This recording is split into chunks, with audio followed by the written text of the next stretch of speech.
Roger Royce. I'm the founder of the Royse Law Firm. We're a business corporate tax firm with offices in Northern and Southern California.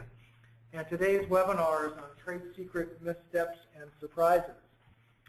Companies' trade secrets are its hidden gems, which are often overlooked. Today we're going to learn how to identify, manage, and protect your company's trade secrets in this expanding economy. Lisa Chapman and Satya Narayan of the Royse Law Firm are going to provide an overview of federal and state laws relating to trade secrets with an emphasis on practical solutions to prevent the theft of company trade secrets by employees and competitors and avoid being liable for trade secrets theft.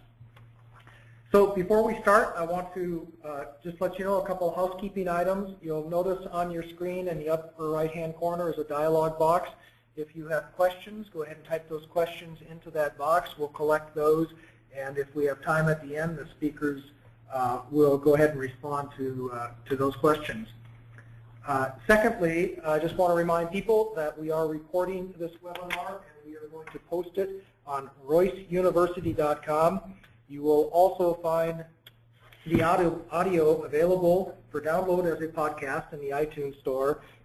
The webinar itself will be available as a video on YouTube, on the Royse Law YouTube site, and we'll have the slides available on SlideShare. So you'll be able to return to this webinar later if you'd like to.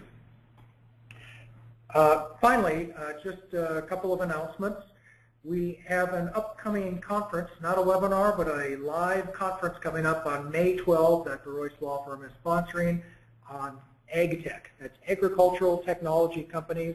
It's a full-day conference, May 12th in Palo Alto at the Oshman JCC. We've already sold out the afternoon session, but we do have tickets available for the morning session. Lunch is included. We have a panel of technologists, venture capitalists, governmental representatives, producers, and people from the ag industry and the technology industry coming. It's going to be a full day. It's a very unique conference, maybe the first time anyone's done something quite like this before, right here in Palo Alto. Be followed in the afternoon by a series of pitch sessions with a panel of VC and angel judges for companies that want to pitch to the panel their startup ag tech ideas. So I hope you can join us for that.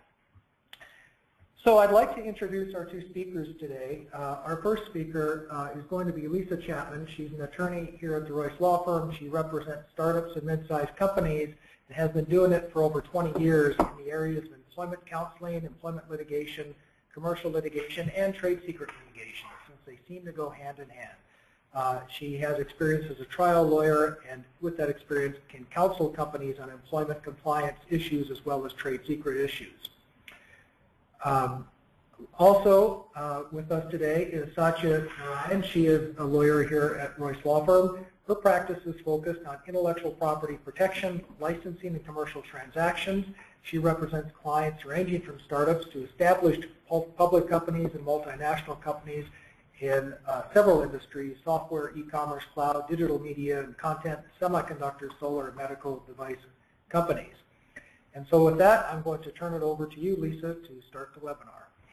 Thank you, Roger. Excuse me. Thank you, Roger. A company's trade secrets are as hidden gems, as Roger mentioned, and there are a lot of reasons why, which we'll get into later in this webinar. However, what you really need to remember is that typically they are often overlooked by companies. They are ignored and they are not protected the way they ought to be. Many companies don't hesitate to protect a lot of other types of intellectual property that are heavily regulated, such as patents, trademarks, and copyrights. However, they fail to protect their trade secrets. And so you're probably asking yourself why. There are many reasons for this. First, a lot of companies sense that because trade secrets aren't regulated, they may not be as important or valuable to them. Second, the definition of a trade secret and the extent to which trade secrets are protected vary from state to state. In other words, states have different legal processes and strategies for treating trade secrets and protecting them. The third, as you'll come to know, the definition of a trade secret is somewhat amorphous and subjective. It's not a clear, bright line, such as a patent or a copyright or trademark, And I think on some level, for that reason, companies don't quite know how to get their heads around what is my trade secret versus something that's not protected under trade secret law. Finally, there does appear to be, from what we see, a general lack of awareness of the importance of trade secrets in the business communities. Companies just don't seem to get that this is an asset of theirs that they need to protect in order to protect their company and grow their company. Our goal in this webinar is to provide you with tips and some legal information for identifying, managing, and ultimately protecting your company's trade secrets. I'm going to discuss the first two topics, in other words, identifying and managing your trade secrets, and Satya is going to provide information about protecting your company's trade secrets through non-disclosure agreements. So the questions we hope to answer: first, why do you need to worry about protecting your company's trade secrets? Second, why should you refrain from stealing a competitor's trade secrets or a former employer's trade secrets? Third, what are the best practices for managing and monitoring trade secrets? And finally, what are the best practices for protecting your trade secrets? So the tutorial here on what is a trade secret. And this is, of course, a very generalized summary. I could give a webinar for an hour on this definition alone, but this is really more intended to provide an overview of what a trade secret is. And the analysis I'm providing is under California law. I should point out that California law closely follows federal trade secret law and is similar to trade secret law in some states, but not all states. California Civil Code section 34261 subsection D codifies the Uniform Trade Secrets Act to define trade secrets as the following. Quote, information including a formula, pattern, compilation, program, device, method, technique, or process that 1, derives independent economic value, actual or potential, from not being generally known to the public or to other persons who can obtain economic value from its disclosure or use, and 2, is the subject of efforts that are reasonable under the circumstances to protect and maintain the secrecy of the trade secret. Now that's a mouthful. That is the definition that I think stumps a lot of companies when lawyers tell them what a trade secret is, because it's clearly full of subjective determinations and opinions, if you will, in terms of applying it in a particular situation. So let's dissect that definition and talk about some of the key main elements. So the first one is information that is secret. So this is from the prong where I said it's information that derives independent economic value from not being generally known to the public or to other persons who are in the business or in a business where they could gain an economic advantage from having this information. So again, information that is secret, that is not generally known or accessible to people in the know. So what does this mean? This means information that if you go on Google or you go on a company's website, you are not going to find this information. If you find that information on Google easily or Google at all or some other search engine or on the company's website, it is no longer a trade secret. That information is disclosed, it's not secret, therefore it's not protected by trade secret law. Remember this, because we're going to come back to this point, and this has come to haunt many a company who has had overzealous marketing folks posting information on websites which have destroyed the trade secrets which companies should have protected. Another key point in figuring out, gee, is this information secret, is this information that my company possesses that it created for itself? So it's something that you have generated that no one else generated. Now, it could very well be that someone else has independently on their own generated this information, but it's not information that you have shared with the outside world. Second point, information that has commercial value because it is secret, meaning the secret nature of the information creates or confers commercial value on that information. So by this, I'm saying that when a company uses the information, the secret information, it derives economic benefits.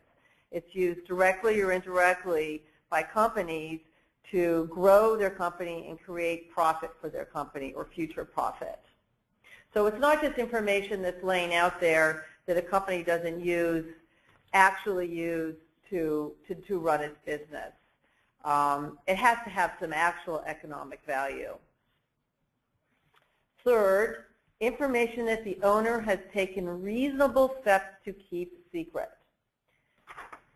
The owner must protect the confidentiality of information, thereby preventing others from accessing the information except in proper means. This means that the company actually has to have a practice and a policy by which it keeps its trade secrets secret.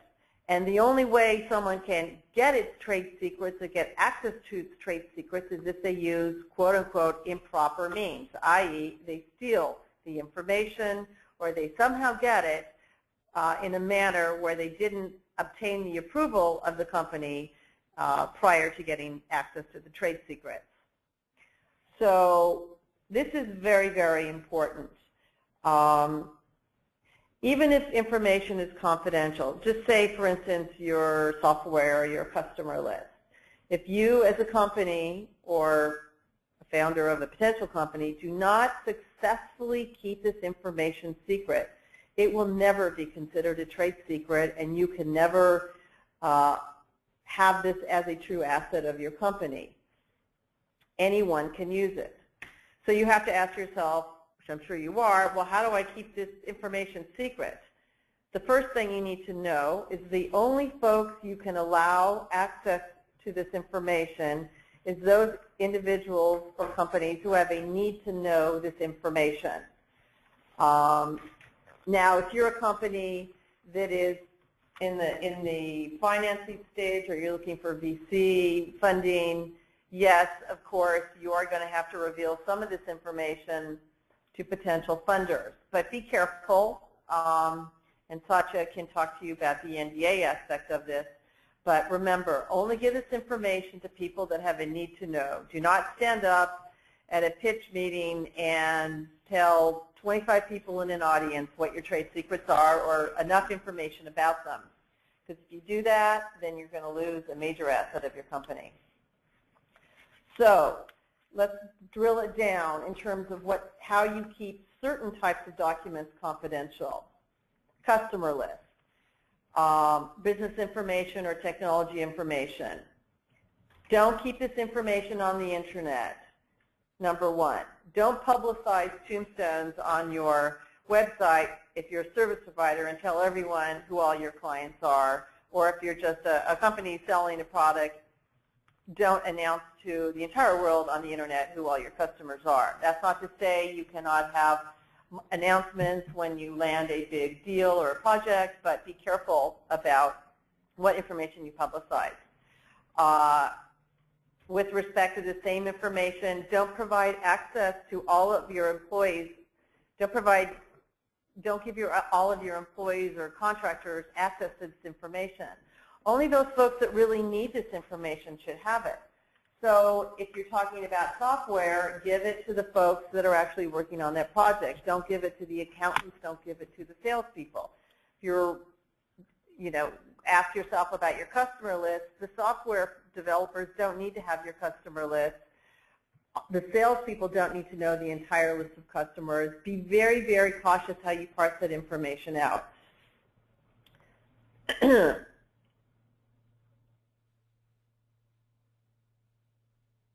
One of the key practice points I've noticed in recent years in my cases is that increasingly trade secret cases are getting dismissed at the very front end of the case, because counsel for the defendant has been able to show up with a printout from some sort of web posting by the company. So the company is arguing that this information is confidential, yet lo and behold, it's living on the internet. So be very, very careful about what you put on the internet. And by the same token, now that we all know that employees can put information on blogs and it's hard to monitor and or really tap into the full extent to which that is happening, that's yet one more incentive not to share with all of your employees confidential information. If they don't have it, they can't blog and post information about it. So again, this is really something that companies can manage and control on their own. So what are some examples of quote-unquote information, again, that vague word that's codified in the statute, which is considered a trade secret? And remember, as you look at this list, it has to be something that could give your competitor an advantage if they had this information. First, customer and supplier list.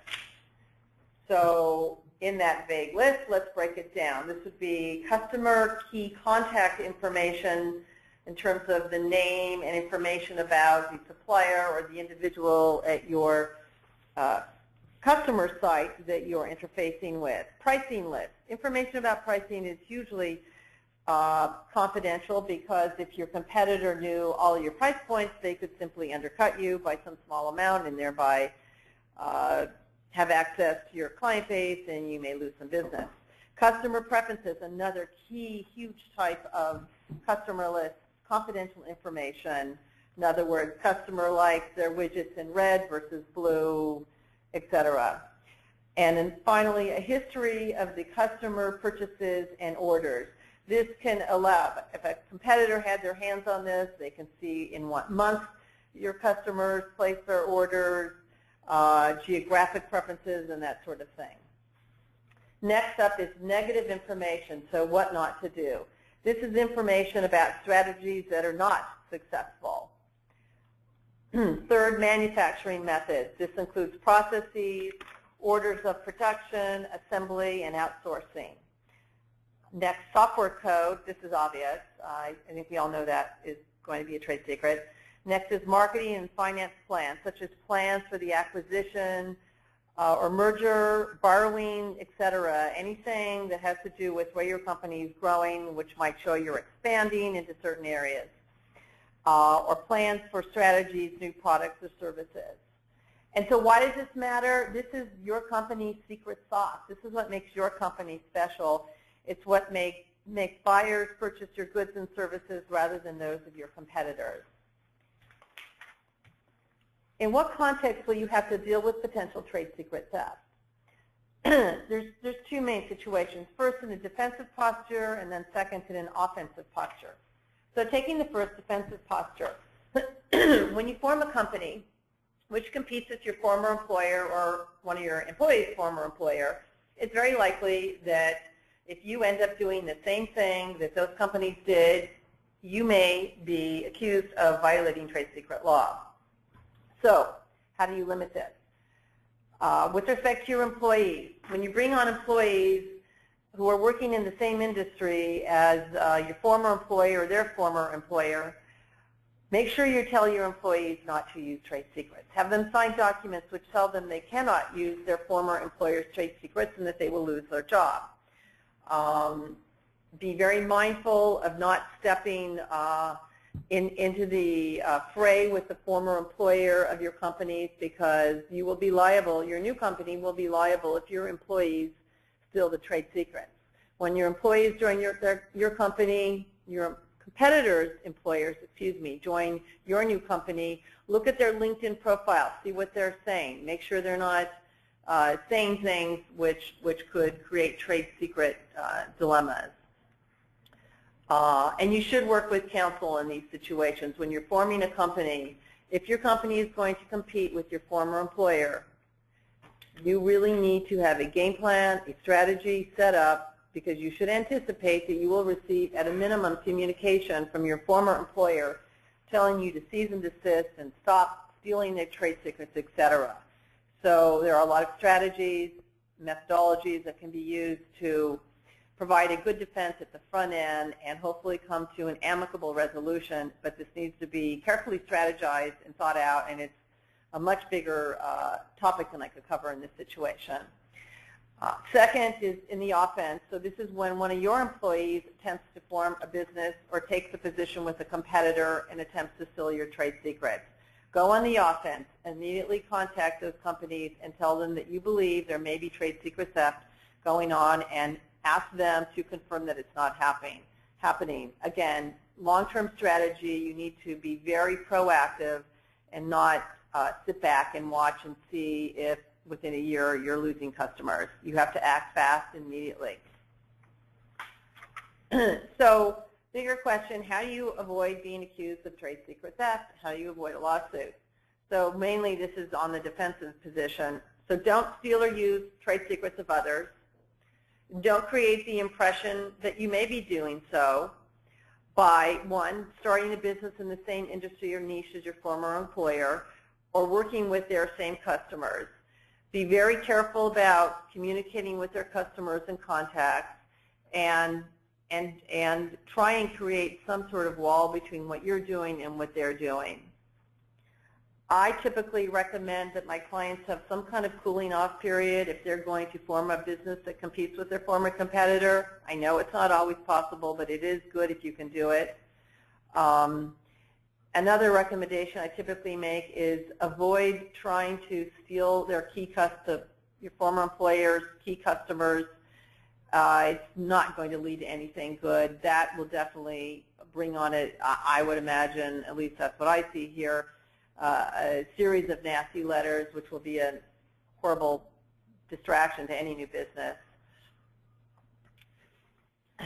And one other thing to consider is if you're hiring an employee from a competitor, be careful when they come to you and say, I've got a product line that my former employer rejected, because under other intellectual property laws, your employees may actually be barred from trying to monetize or work on rejected ideas rejected by their former employers.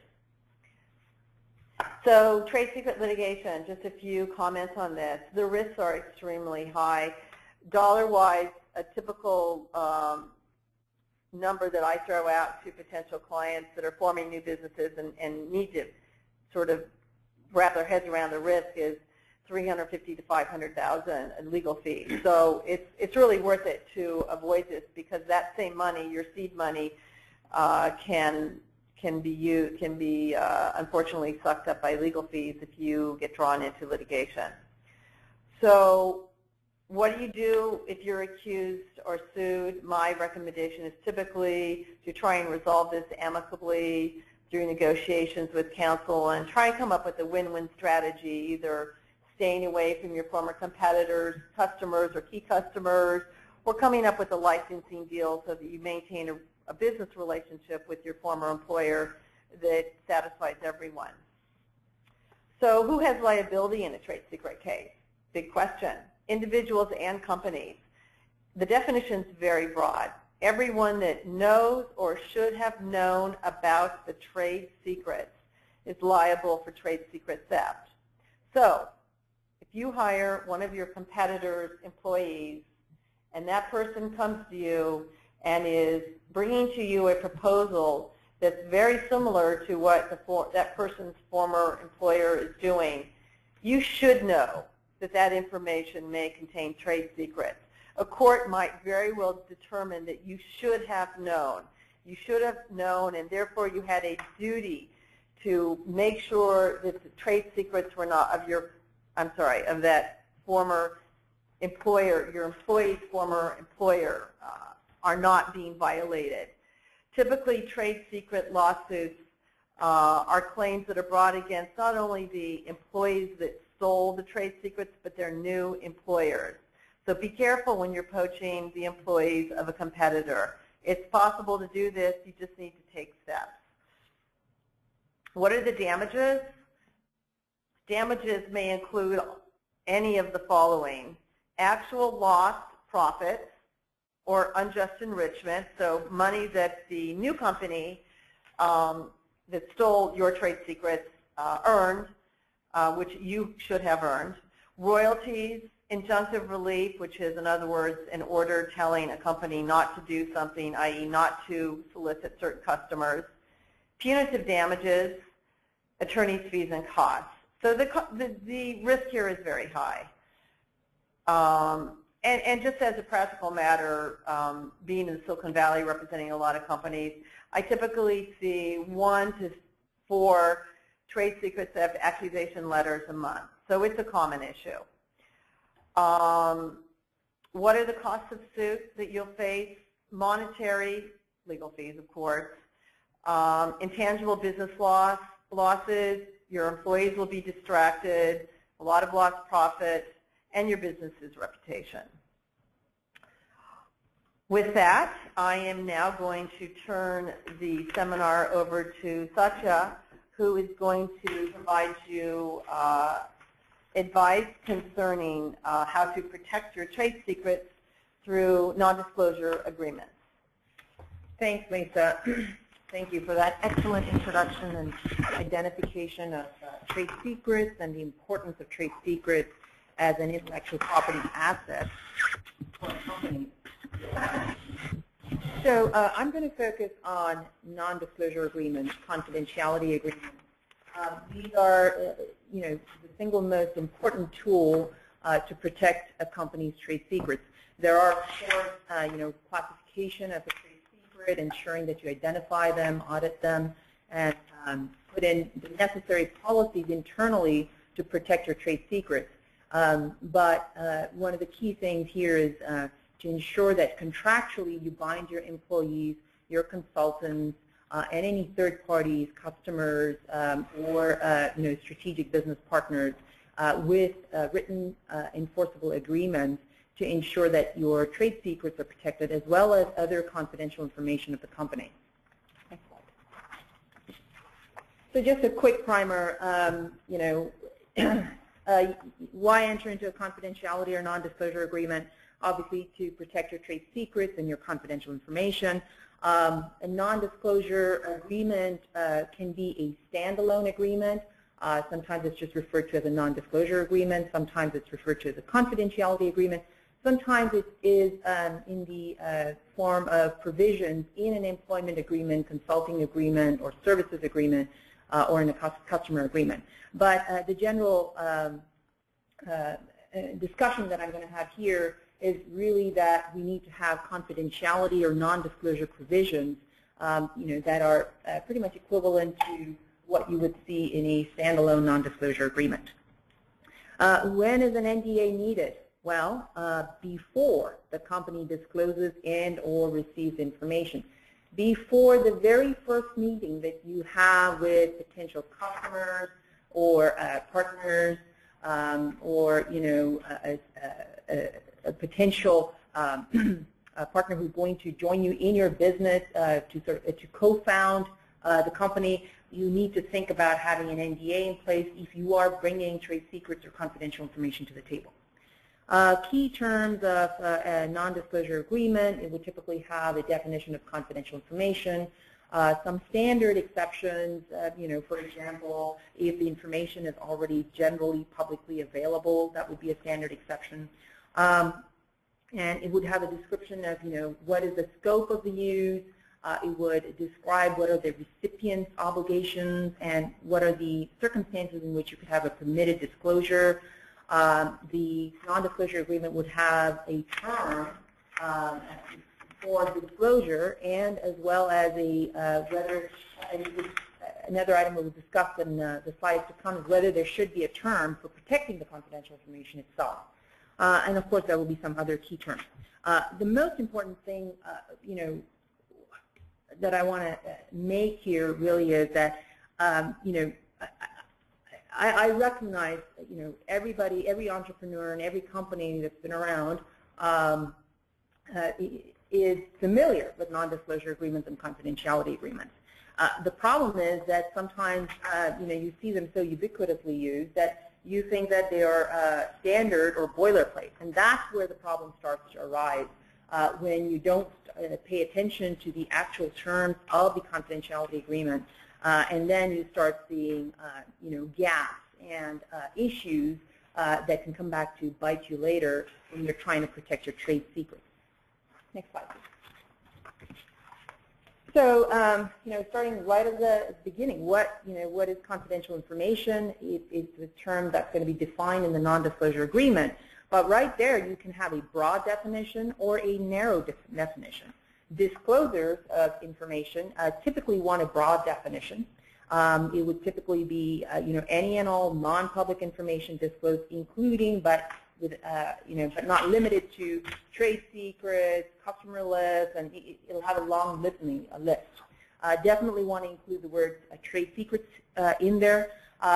One point to make here is that you definitely want to include the words trade secrets in there, but also understand that all business secret information would not qualify as a trade secret, because a trade secret needs to satisfy certain statutory criteria, eligibility criteria, to constitute a trade secret. And one key aspect there is that the information that you're protecting as a trade secret has some economic or commercial value, giving the company a competitive advantage. So not all business information is of that nature, but you still want to protect it under the non-disclosure agreement. That is the reason why you will find a definition for confidential information, which includes trade secrets, but has a long list of other information as well that the company wants the other party or the employees to treat as confidential. In a broad definition of confidential information, typically you would want to include both oral and visual disclosures without any obligation to mark or reduce that information to writing to protect, to be considered confidential information. Now, looking at it from the perspective of a recipient typically wants a narrow definition. This would typically mean that they would list exactly what the confidential information constitutes. It is just the software, just the documentation, or it is only information that is designated in writing as confidential. That is a marking obligation, and that is something that as a disclosure you want to be very careful about, particularly in the context of trade secrets. There's been a, so what is the marking obligation? It's basically an obligation to reduce any oral or visual disclosures of information down to writing, and it's typically characterized by a provision which says, within so many days, within 30 days or 10 days, you will, describe the information that was disclosed orally or visually in writing, and state that it's confidential. That's what a marking obligation is. But for a disclosure, you want to be very careful about that. One case that I've listed here is Cornwall versus Compact. This is an interesting case because Cornwall, this is way back in 1998, Cornwall and Compact were in discussions where Cornwall wanted to disclose certain information to do a licensing deal with Compact. And so, Cornwall entered into a non-disclosure agreement with Compact, as well as Compact's supplier Seagate. The non-disclosure agreement that the parties signed included a marking obligation. Then, after that, Cornwall had several presentations, oral presentations, but did not follow through with the marking obligation in the non-disclosure agreement.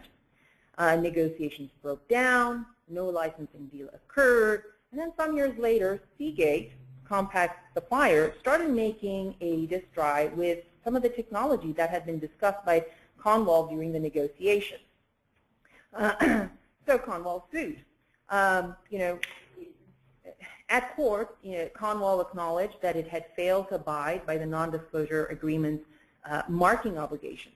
But it argued that it should still be able to claim the benefits of the California Uniform Trade Secrets Act and protect the orally disclosed information as its trade secrets. It was the Federal Circuit reviewing this case, but it was applying California law. And the court very clearly said, well, you entered into this non-disclosure agreement clearly setting the boundaries of the confidential relationship between the parties. So it would not make sense to impose a separate duty of confidentiality under the California Uniform Trade Secrets Act.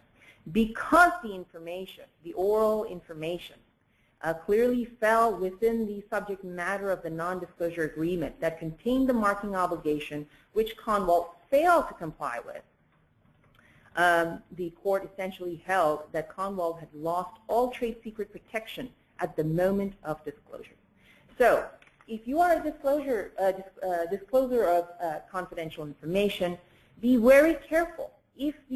Try to negotiate away the marking obligation in the non-disclosure agreement. But the negotiations are, you want that licensing deal, you make concessions. If you are going to accept a marking obligation, make sure you have a long enough period of time to reduce it into writing, so not less than 30 days. And then put in the necessary internal controls to ensure that all the stakeholders, all the engineers, whoever is talking with the other side about your confidential information, takes the necessary steps of marking everything confidential and sending that description if any oral disclosures are made. Next slide. Another key thing in non-disclosure agreements, again, never ever consider a non-disclosure agreement to be a boilerplate agreement. Please review the document very carefully. And the reason is this. Typically, non-disclosure agreements will have a fixed term of 1 to 2 years. But what you want to make sure is that that is only the term for disclosing the information, the exchange of information between the parties under the non-disclosure agreement. What you want to make sure is that the confidentiality protections themselves are indefinite. In one case, there was a limited confidentiality term, which resulted, well, it didn't result, but it almost resulted in a loss of trade secret protection. So I want to discuss that case. That's silicon image versus analogic semiconductor. In that case, there had been obviously discussions. Silicon Image had discussed with several customers about their confidential information. They had non-disclosure agreements in place. Now, Silicon Image went to great lengths to protect its trade secrets. Internally, they required their employees to sign non-disclosure agreements restricting disclosure of Silicon Image's confidential information and trade secrets. They required customers and business partners to execute non-disclosure agreements as well. They restricted unauthorized access to their facilities. They may have key card access. They protected computer systems through network security and access control. They labeled all their confidential information confidential, and they watermarked it as well to make sure that they had a clear record of what information was being disclosed was confidential. They also provided quarterly training sessions to their employees to manage, to protect their trade secrets. So they went to great lengths to put in all the internal procedures and measures needed to educate and protect their trade secrets. The one place they slipped up, in a sense, I guess, was that they believed that the industry standard in the high-tech industry is to enter into non-disclosure agreements having a duration of between 2 to 4 years for protecting confidential information. Essentially, the court in the preliminary injunction looked into all the things that Silicon Image has done to protect its confidential information internally, but the court held that, well, at the end of the day, in your non-disclosure agreement, you've got a term of just 2 to 4 years, and you haven't said that you need to protect while the term of the agreement itself may be a certain period for exchange of information, you have not actually stated that the information that's disclosed needs to be protected indefinitely. And as a result, the court said you've not taken the reasonable efforts required under the California Uniform Trade Secrets Act to protect your trade secrets. This is it's a wake-up call. That case was ultimately settled prior to a judgment on the trade secret cause of action. But it was a wake-up call to everybody in the industry that, you have to be very clear in a confidentiality agreement and non-disclosure agreement that, if you are going to set a term in it, then make sure that that term only applies to an exchange of the confidential information. It does not apply to the recipient's obligations to continue protecting the information. That obligation needs to remain indefinite, or at least until the information becomes publicly available through no fault of the recipient. There might be the way these non-disclosure agreements go, there might be a back and forth and a negotiation of just how long the protection needs to be. Sometimes I've had to agree to limiting the confidentiality protection term for non-technical information, but I've always held fast when it comes to technical information and trade secrets. Make sure that your non-disclosure agreement protects those indefinitely. Next slide, please. So another item to be very careful about in non-disclosure agreements for disclosures, beware of the residuals clause. What is a residuals clause? It's essentially a clause that recipients put in a non-disclosure agreement to be able to allow their employees to use the confidential information disclosed by the other party to the extent they remember that information. And it's interesting how much you can remember, actually, from meetings, etc. So a broad residuals clause would be any information that the recipient's employees or contractors or stakeholders who have been in the meeting remembers. And that typically has a clause, recipient shall be free to use residuals for any purpose. Residuals means information in non-tangible form which may be retained by those personnel receiving the disclosure's confidential information. The narrow definition, which is what one sometimes has to end up negotiating when dealing with some of the large companies like Google and Philips and Yahoo and all who have pretty standard residuals clauses, is to limit the residuals definition to generalized ideas, concepts, know-how, and that type of information that is incidentally retained in the unaided memories of the recipient's employees. The best course of action, of course, always is to strike a residuals clause if you are disclosing the information. But if you have to live with a residuals clause, then certainly work towards narrow definitions. Next slide. So one of the things I see very commonly occurring is that companies don't understand that there are different types of NDAs. In fact, most of the companies, they think, oh, well, and startups mostly, but think that the standard way to go is to ask for a mutual NDA. Well, a mutual NDA is appropriate in certain circumstances where there's a mutual exchange of trade secrets and confidential information, but it is not always the right document to use. For example, if you, with respect to your employees and your consultants, unilateral non-disclosure obligations are the way to go. You do not want any of the information provided by your employees or your consultants or your contractors to be treated confidential because you don't, particularly when it comes to technology, you don't want to have any technology that's coming inbound to be incorporated in any of your technology, which may be deemed someone else's confidential information. That just restricts your use of your IP. That is called tainting your confidential information, your intellectual property. So be very careful when it comes to employees, consultants, contractors providing services to you. You do not want a mutual confidentiality provision or agreement. In those situations, with respect to contractors, there may be certain situations where it is okay to accept that their pricing would be treated confidential. But when it comes to any of the deliverables, the technology that's coming in, you want to make sure that if you're the recipient, nothing that you receive is treated as the contractor's confidential information. then even if you have, if you're considering a mutual NDA, try to understand in every situation, with customers and all, try to understand, do you really need a mutual NDA? Do you really need the other party's confidential information? What kind of confidential information will be received? Will it change your confidential information? These are all questions to consider very carefully when drafting or reviewing the NDA.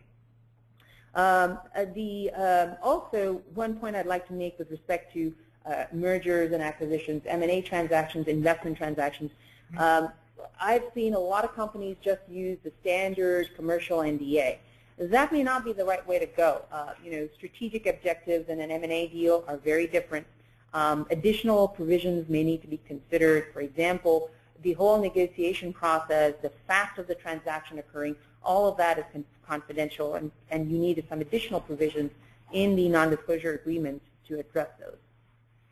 Also, in an M&A situation, if you are a small company, small technology startup being acquired by a Microsoft or any of these larger companies, what you want to do is you also probably want to put a non-disclosure agreement in between, actually 2 layers of non-disclosure agreements. One is with the acquirer's technical diligence team, who are going to come and look through all of your intellectual property and see how it works. That's where you want to make sure you have a non-disclosure agreement, maybe managed through lawyers as well. Because at the end of the day, you only want the potential acquirer getting an idea of, okay, is this good technology or not of the target, as opposed to how that technology actually works. That information, that's your secret sauce, and you want to protect it, and you may need a few layers of non-disclosure agreements there. So this last slide, just want to talk about some best practices with respect to managing and protecting your trade secrets and confidential information. I focus mainly on the non-disclosure agreement, but a few things, as Lisa said, identifying trade secrets. This is very key, because without identifying what are exactly your trade secrets, what are the items that, in addition to being secret, provide the company with economic value, that competitive advantage is really important.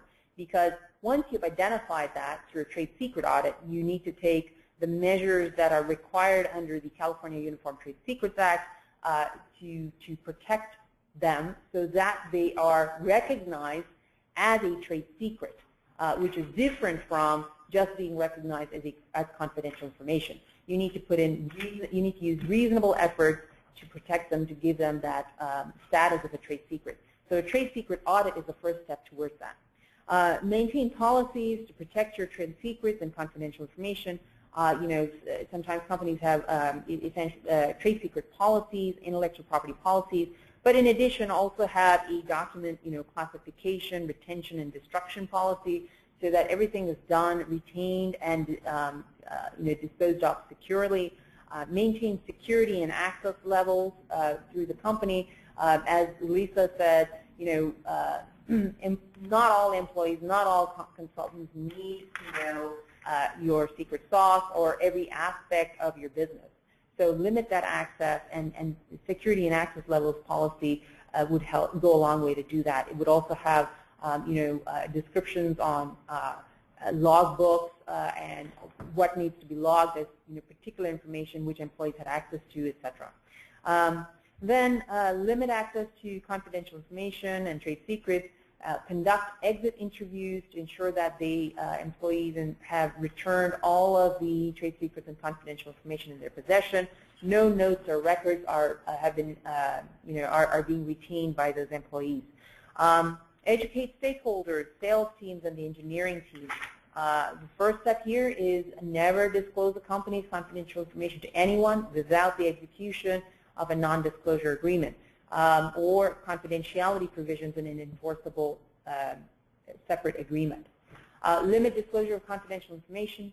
Don't give away the secret sauce. Oftentimes, when two parties come together and they're very excited about a partnership, they forget that you can start that relationship without having to give the entire roadmap and secret sauce that you've worked so hard to build up and protect. So everything does not need to be discussed with a potential partner, no matter how exciting the deal is. Keep notes of information that's disclosed and received. Very important. This, obviously from a disclosure perspective, it's important to have a record so that if you find any sort of breaches by the other side, you can go after them. But also keeping notes of what information is received is equally important to protect yourself from any potential, subsequent actions, so that you can show them the records in your possession. Now, comply with marking and notice requirements. As we discussed the Conwall case, keep the other party's information confidential and treat it as you would your own. That's really important. With respect to the non-disclosure agreement itself and the review of the non-disclosure agreement, ask questions to inform your review of the NDA. What is the nature of the contemplated transaction? What confidential information will be disclosed and received? How will each party use that information? Where is the recipient located? That's also an important piece, actually. If the recipient is based outside the U.S., that's something to consider as well, because at the end of the day, if you have to go after that party outside the U.S. to protect your information, then you need to know how fast the court system works there and whether some additional provisions may be needed in your non-disclosure agreement. Assess what form of non-disclosure agreement is needed, unilateral, mutual. If your company will be the primary disclosure or will disclose sensitive confidential information, propose your form of the NDA. And most importantly, and we see this, not enough time, not enough attention is paid to this, but allow time for negotiating the NDA.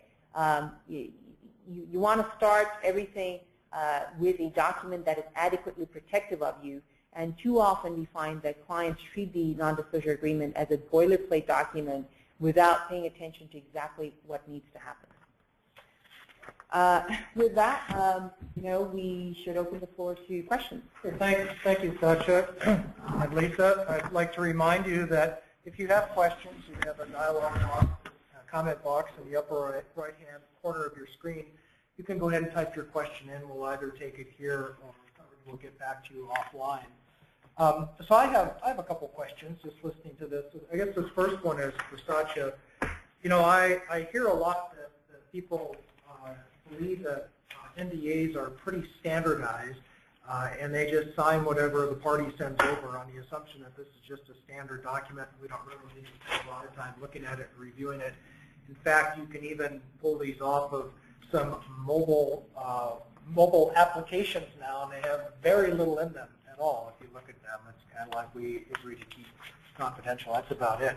So Satya, are they pretty standardized, or is there really a lot that you need to think about in a typical NDA? Well, I never treat a non-disclosure agreement as a standardized document or a boilerplate. In fact, the moment anybody tells me, oh, this is a standard NDA, that just lights up, in my head as, okay, I need to take an extra good look at this. The reason is I have actually seen a lot of mutual NDAs, a lot of NDAs masquerading as mutual NDAs, whereas they're actually recipient favorable. You will find that's why you need to ask the question. Is it really a mutual relationship? Am I disclosing, and is the other party going to disclose sensitive information to me? You need to consider that before you enter into any NDA.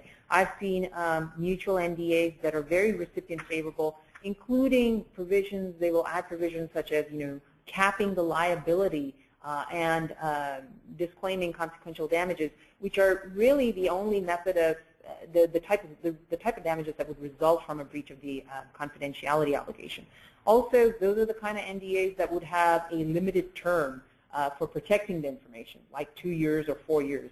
So no, I mean that would be the first mistake. Just think that it is a standard NDA, and even anything that you download off of the web or any place, just keep in mind those are all forms as well that have been pulled together by a party which has no idea of what your business is and what your trade secrets are. So they've not really tailored or done anything to that document to fit your business.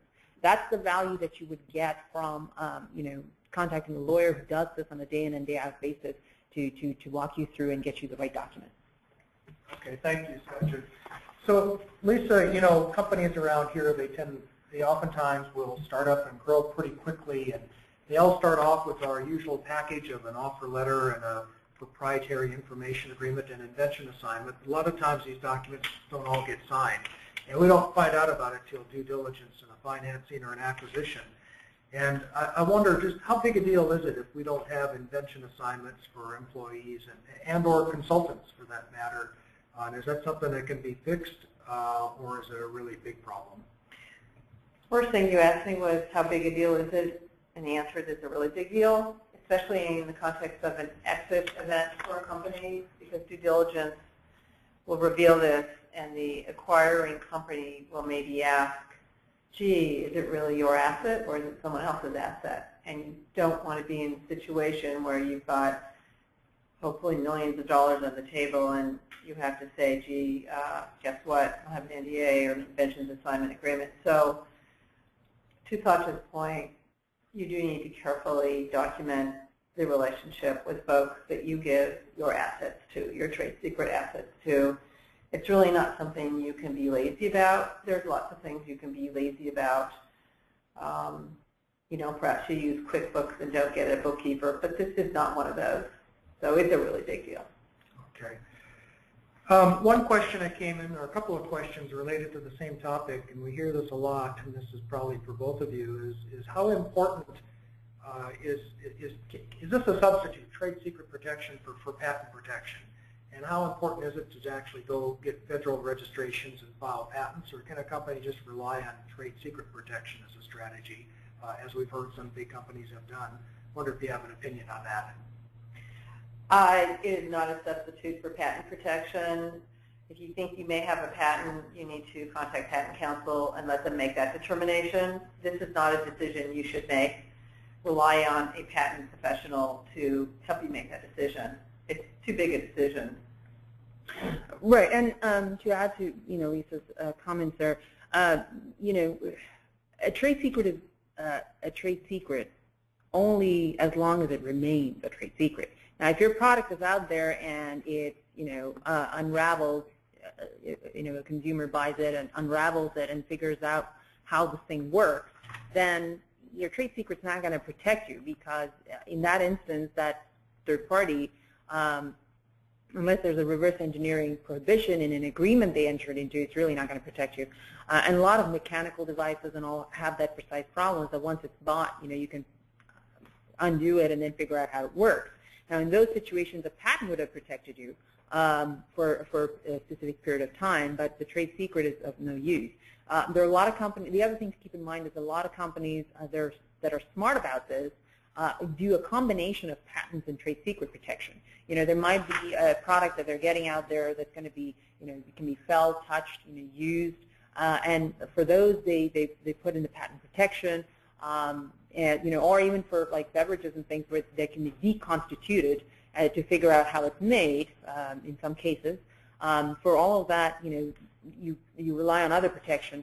But then your manufacturing processes these are internally controlled, so that for the manufacturing processes they protect it as a trade secret. So a trade secret is not the same thing as a patent. A patent is not the same thing as a trade secret. Each have their own benefits, and the smart person is going to essentially leverage both IPs in the way that they're supposed to be used to maximize the length of protection for their intellectual property. Okay, thank you, Satya, and thank you, Lisa. I just want to remind everybody that this webinar has been recorded. You'll be able to find it in several places on the web. It will be under webinars on Royse University in the webinar section, under technology, and under employment. The audio is also available as a podcast in the iTunes store. The video will be on the Royse Law YouTube site, and you can find the slides on SlideShare. And again, one final reminder, our next event, May 12, Oshman JCC, an all-day conference, Oshman JCC in Palo Alto, an all-day conference on the new field of agritech. And with that, I'm going to conclude the webinar. Thank you.